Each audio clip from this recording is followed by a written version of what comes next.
Look at it. Steel, glass, concrete, the Empire City. You think this island was inevitable? You think it was always this grey monolith rising from the sea? You are wrong. Strip it away. Peel back the asphalt of Broad Street. Tear down the stock exchange. What lies beneath is not a forest, but a machine. A Dutch machine. It is 1660. We are in New Amsterdam. This is not a village. This is a miniature Amsterdam transplanted onto the edge of the wilderness. A population of maybe 2,500 souls clinging to the southern tip of Manhattan. It is a city of red brick and yellow ballast, defined by geometry, driven by commerce, and suffocated by its own walls. Today, we don't just look at history. We are going to conduct an autopsy on the city that lies buried beneath your feet. We will walk the arteries that kept this organism alive and fueled its destruction.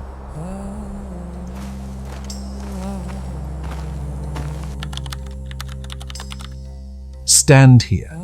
Do not look at the people yet. Look at the water. This is not a street. This is the Heere Gracht. Today, you call it Broad Street. But in 1660, it is an open wound in the earth, a canal engineered to mimic the motherland. Observe the structure. It is not a natural creek. The banks are lined with vertical wooden siding, heavy timber planks hammered into the mud to hold back the earth. It is functional, brutal. See the bridges? 3 of them. Rough-hewn timber connecting the east and west halves of the town. They are the veins connecting the organ. Underneath them, small barges, scows, pull their way inland. They aren't carrying tourists. They are carrying cargo to the warehouses deep in the city. Now, breathe in. The smell is not pleasant. It is the stench of stagnation. At low tide, the bottom of the Heere Gracht is exposed. It is a mixture of black harbour mud, rotting garbage, and the waste of 1,000 people. This is the spine of the city, yes. But it is a spine that is slowly rotting.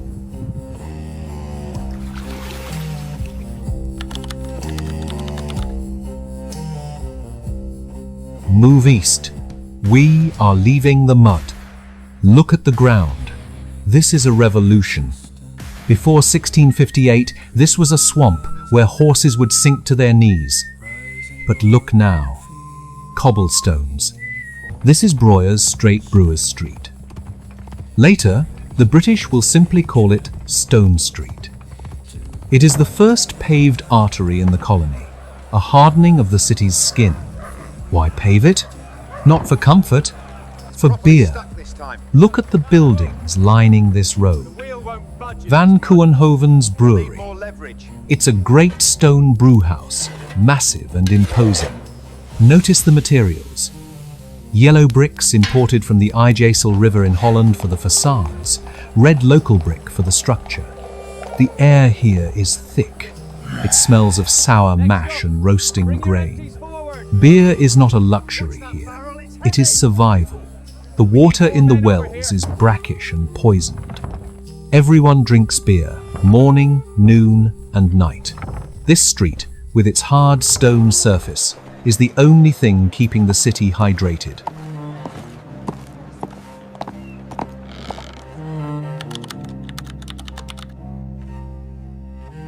Walk north until the cobblestones end and the dirt begins. Stop. This is the limit of civilization. The wall. Forget the marble canyons of modern finance. This is a scar across the island. It stretches 2,340 feet from the East River to the Hudson. Analyze the construction. It is not stone. It is wood. Logs, palisades, 18 inches around, 12 feet long, sharpened at the top. They are driven deep into the earth, backed by a sloping trench. It was built in 1653, panicked and hasty, to keep the English out, to keep the natives out, to keep the fear out. but who built it? Look closely at the hands packing the dirt. It wasn't the Dutch merchants, it was the company's slaves, men like Paulo d'Angola and Simon Congo. They dug the trench, they felled the trees. The wall that defines global capitalism was built by enslaved African labor. To the south, order. To the north, the wild. And in between, this rotting wooden fence.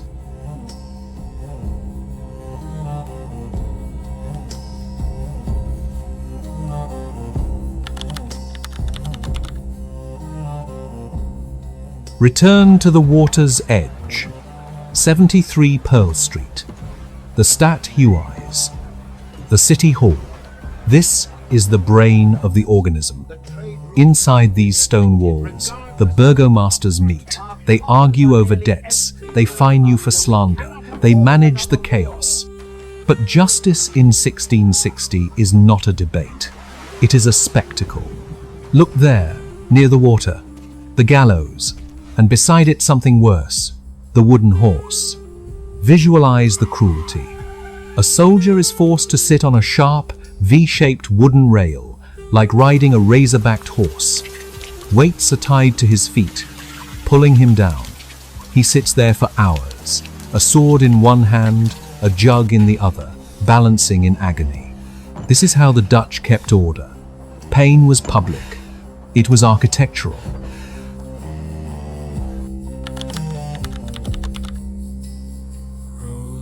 We must cross the line, go through the land gate, walk a mile north to what you know as Washington Square Park. In 1660, this is the land of the blacks. The brick is gone, the tile is gone. Here, the architecture is organic. Small timber structures with roofs of thatch or bark. This is the home of the half-free. Men and women who petitioned for freedom and got a compromise. They own this land, they farm it, they sell their produce to the city. But do not mistake this for generosity. Look at the map. Their farms are positioned exactly between the safe white city and the indigenous danger to the north. They are a buffer zone, a human shield. They are free enough to die for the colony, but their children remain born in chains. It is a calculated geography of race that will haunt this island for centuries.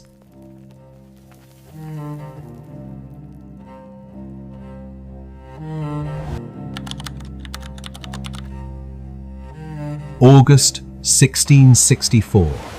The end comes not with fire, but with ink. 4 English frigates arrive. The fort is a paper tiger. Its walls are dirt. The cattle have trampled the defenses. The people look at their brick houses, their paved roads, their profits. They sign the remonstrance. They force Stuyvesant to surrender. They choose commerce over crown.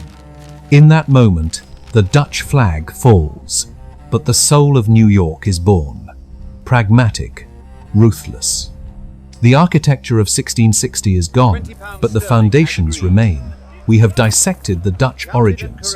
Where shall we take our scalpel next? We have 2 dossiers pending on my desk.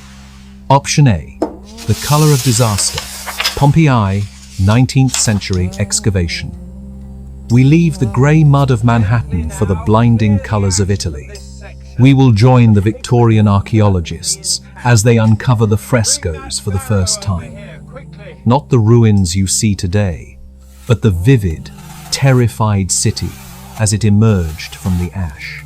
Wake up your eyes. Option B, the Dark Maze, Paris, 1840, pre-Haussmann. Before the City of Lights, there was the City of Shadows. We will walk the medieval labyrinth that Victor Hugo knew, a claustrophobic, dangerous web of alleyways before Baron Haussmann tore it all down to build the modern boulevards. Bright frescoes or dark alleys? Tell me where to dig. I'm Winston Halloway.